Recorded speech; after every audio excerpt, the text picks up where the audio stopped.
Hello, everyone. Thank you for tuning in. This is Gerald Celente with the judge and Judge Andrew Napolitano. Nobody anywhere says what he says with the authority and judicial background. What you're hearing from the judge, you don't hear from anywhere else. And the topics that we cover are very important to our lives for freedom, peace, and liberty.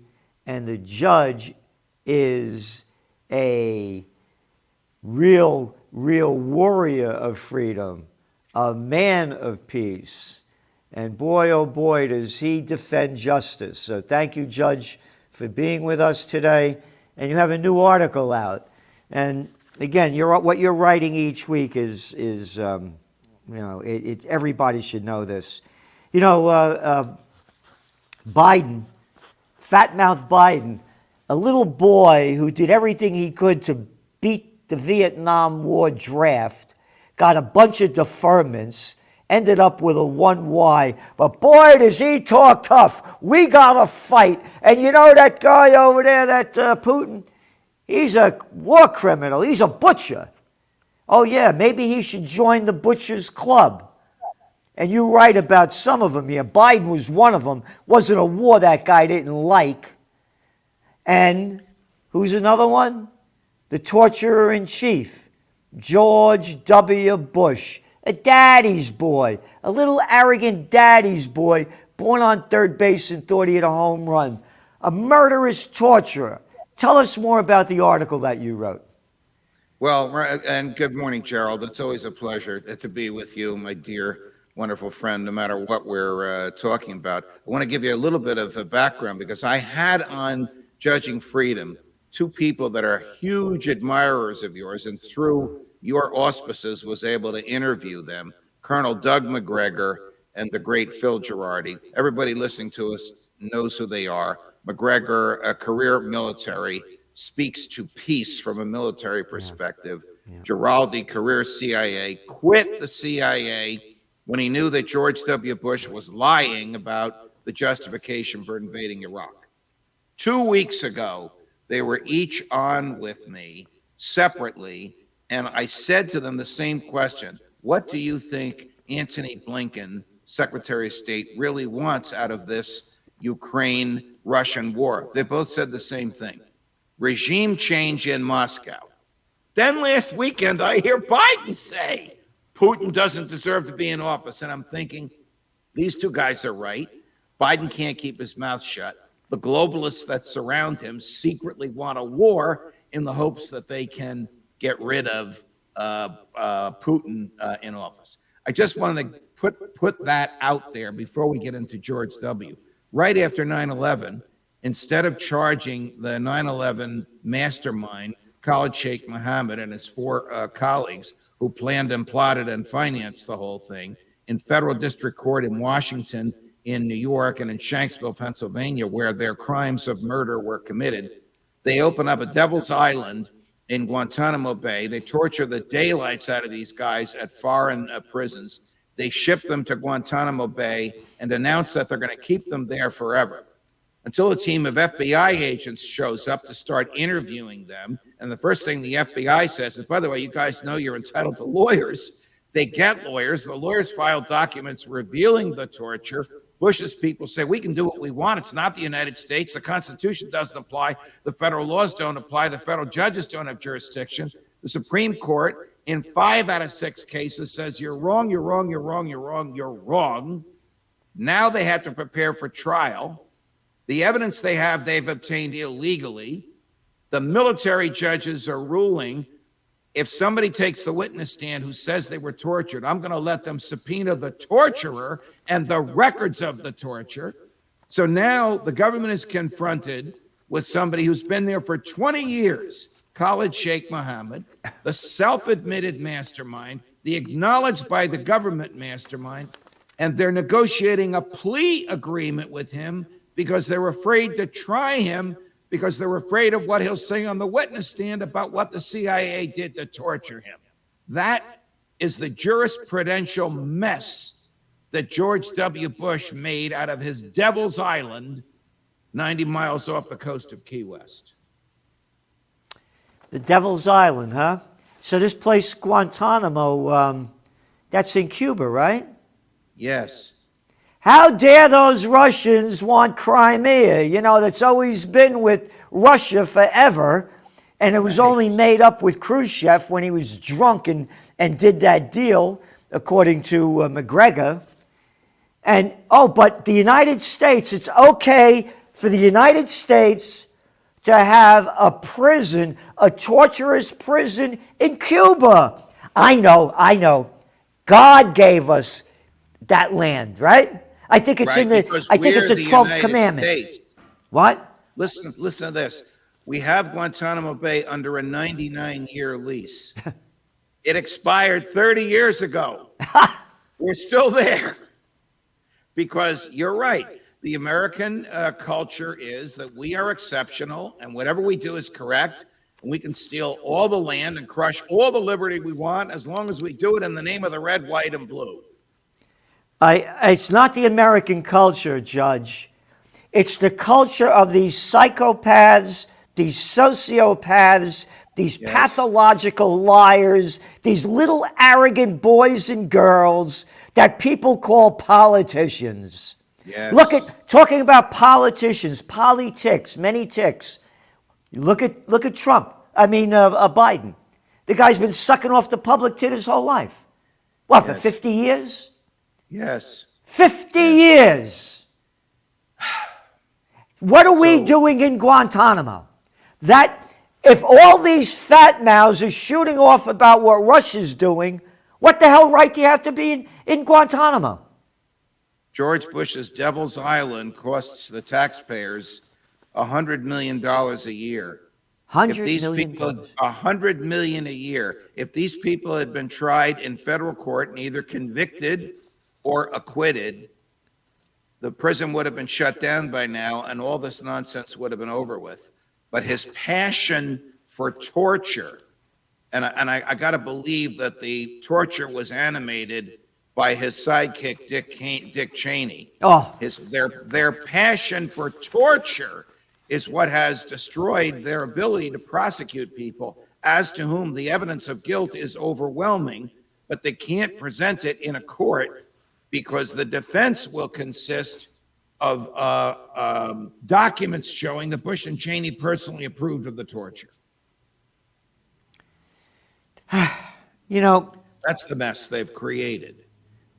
The fanaticism, you write here, the fanaticism of George W. Bush, under whose incompetent watch the attacks of 9/11 occurred and who killed hundreds of thousands of Iraqis to produce regime change because Saddam Hussein, quote, tried to kill my daddy, continues to haunt and demean the American judicial system.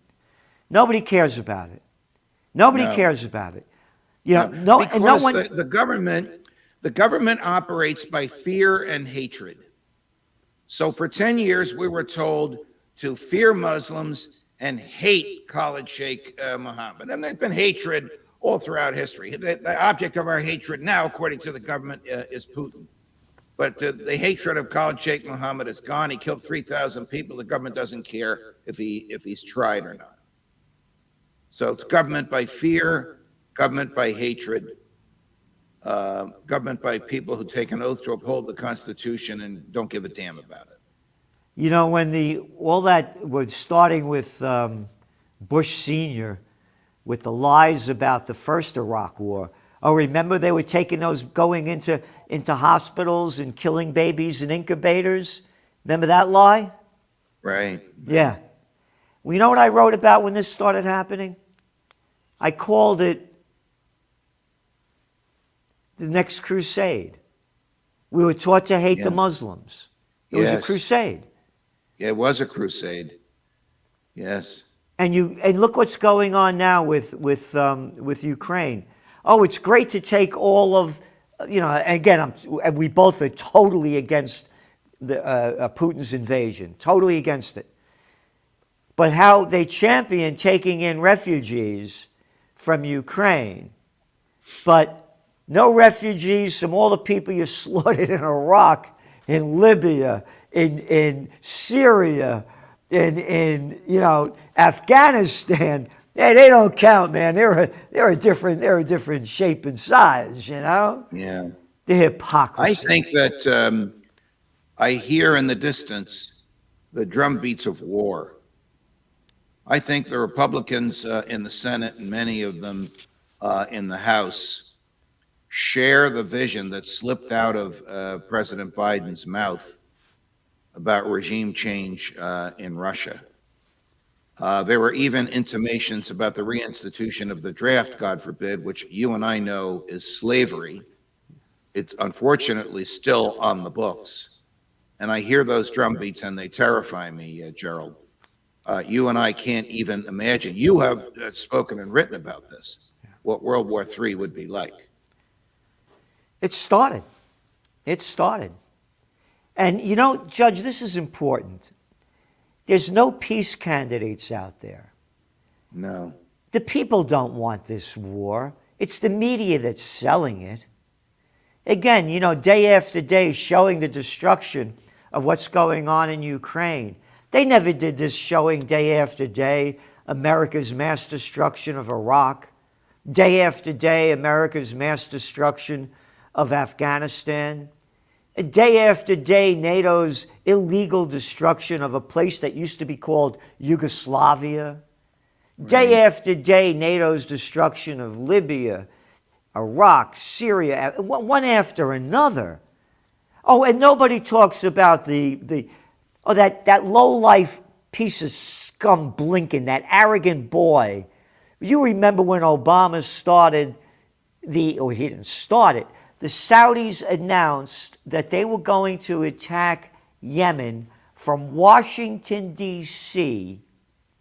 back in March of 2015. That's where their ambassador announced it. And the American press says Blinken is going to Saudi Arabia to help them with intelligence. Intelligence? Well, Blinken is a very, very powerful person today because the president is off his rocker. Blinken is running foreign policy. He's the ultimate globalist. And according to Phil Giraldi and Colonel McGregor, he's the one that wants regime change.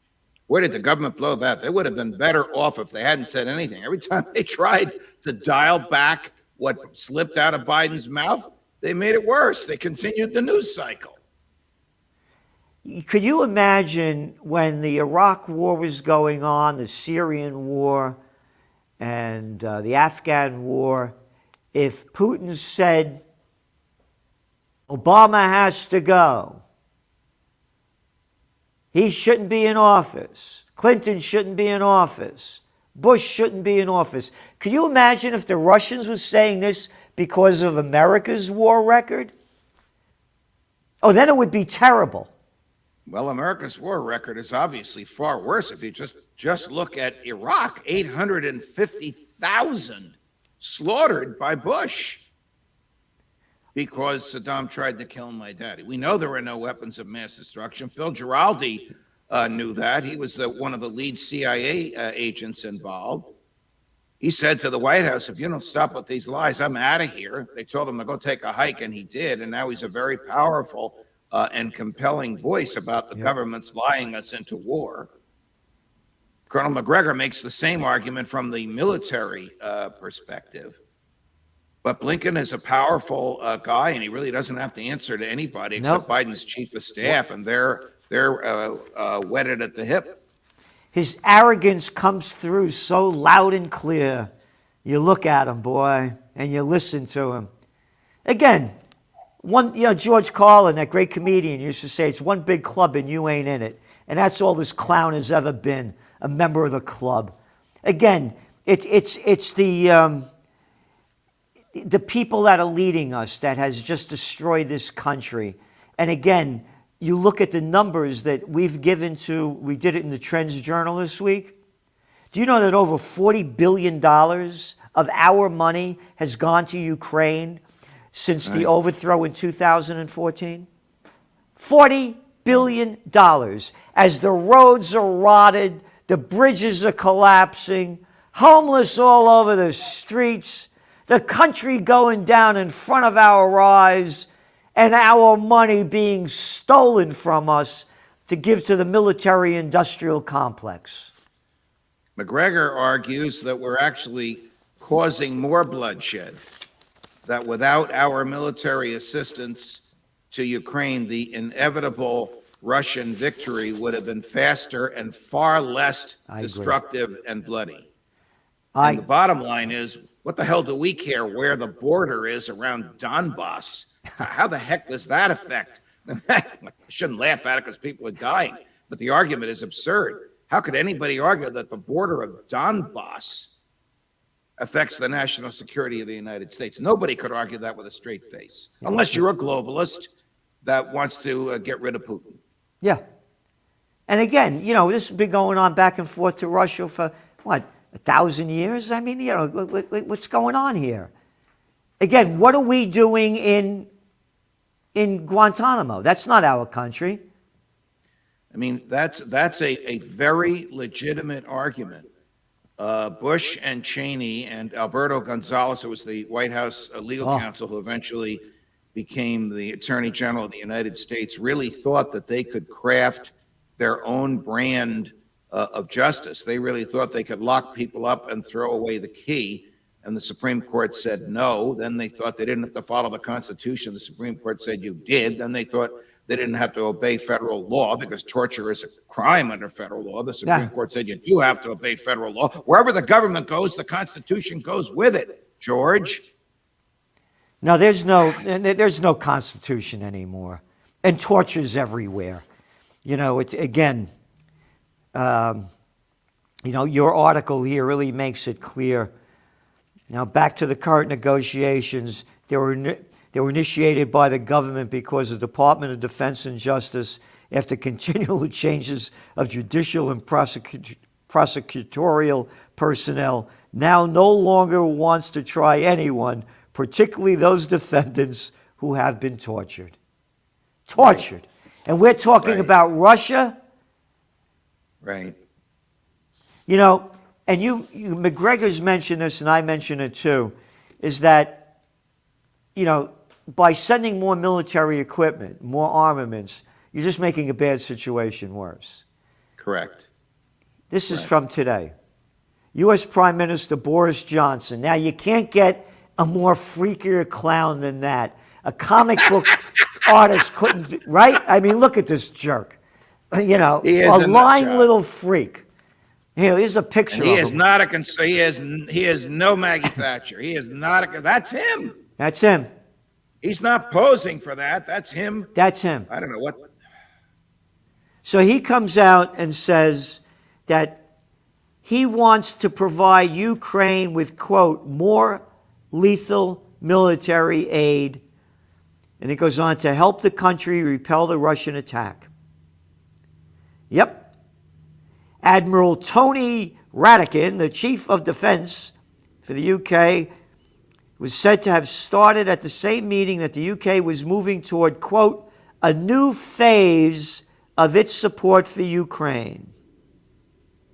According to Boris Johnson, he said a defense source told the outlet that Ukraine needs, quote, longer range deep fires, including heavy artillery. And for the U.S. to provide Ukraine with anti-ship missiles and more advanced air defense systems. Johnson promised an additional 6,000 anti-tank and high-explosive missiles to Kiev. Isn't this brilliant? They want war. And they're agitating for it. I mean, if they assemble all this military equipment at that air base in Poland that's 15 miles from the Ukraine border, what's to prevent Putin's people from bombing that air base before the equipment makes its way into the Ukraine hands? That would actually be a more humanitarian way of fighting the war. But then that brings NATO in. That's right. So they are practically daring Putin to attack a NATO country. That's how much they want war. Yeah, I mean, these are their words. More. Nobody's talking about peace. And again, let's put this into perspective. What if Russia and China supplied the Iraqis with weapons to defeat the United States and NATO? What if China and Russia just provided the Taliban with more weapons to defeat America and NATO in Afghanistan? What if Russia supplied more and China more armaments to stop NATO from destroying Libya? Oh, then it would be terrible. But it's okay for the United States to get involved in somebody else's war that we have no business being involved in, and NATO being involved in it. Correct.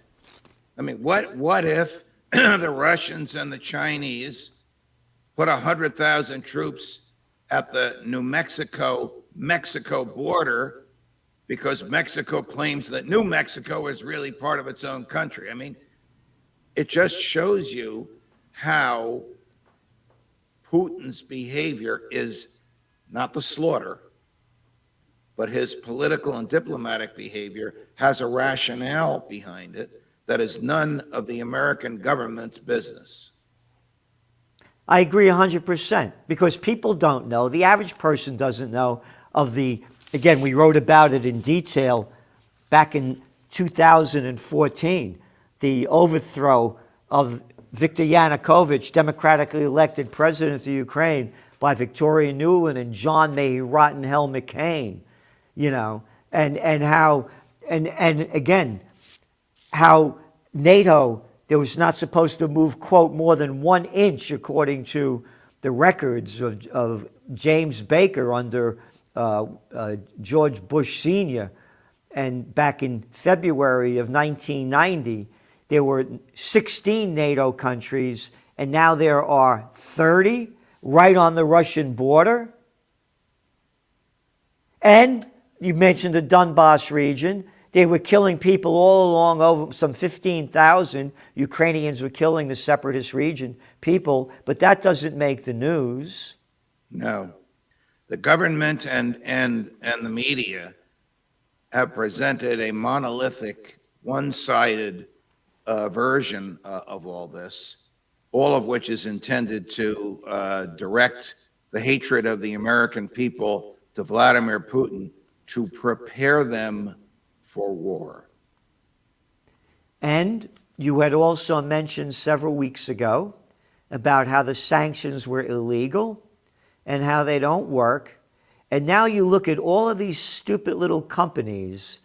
Oh, now today the news was Heineken's is going to pull out of Russia. How dumb could you be? What difference does it make? Oh, so now I can sell more Russian beer and I have to sell your crap. I mean, this is stupid. This is ignorant. And what it is, it's building the foundation for war, because the hatred of the Russians has now been set. And the people hate Russians regardless of who they are, where they are, and what they are. And this, as you said before, and I want to get your quote proper here, that the drumbeat of war is terrifying you. It is. And nobody is talking about that. Not even the Pope. Nobody is talking about the terrors of the drumbeat of war and the values of peace. Yep, the values of peace. And that's Judge Andrew Napolitano, a real justice of peace, a defender of freedom, a man of dignity and respect. Thank you so much for being on.